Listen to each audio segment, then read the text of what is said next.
যে আপনারা আবেগাপ্লুত হয়ে দিরাই সাল্লার মানুষকে অনেকে দোষারোপ করছেন যে কেন আমাকে ভোট দেয়নি, এবং এতে দিরাই সাল্লার মানুষের অনেকের মধ্যে একটি খারাপ অনুভূতি জন্ম নিতে পারে।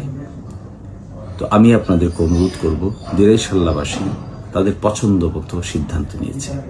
এই ব্যাপারে আপনারা দয়া করে সকলকে দোষারোপ না করাটা আমার পক্ষ থেকে অনুরোধ থাকবে, কারণ তারা তাদের সিদ্ধান্ত স্বাধীনভাবে নিয়েছে।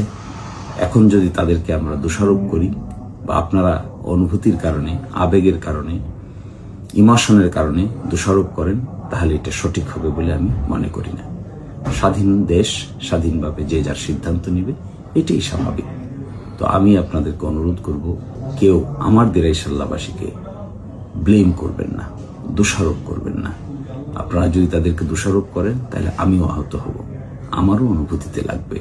তাই আমার বিনীত অনুরোধ থাকবে, আপনারা দয়া করে কাউকে দোষারোপ না করে আমরা সকলেই কাজ করি। ভবিষ্যতে আশা করি জনগণ তার উপযুক্ত সিদ্ধান্ত নিবে, এই প্রত্যাশা রেখে সকলকে বিনীত অনুরোধ জানিয়ে আজকের মতো এখানে বিদায় নিচ্ছি। আল্লাহ হাফেজ।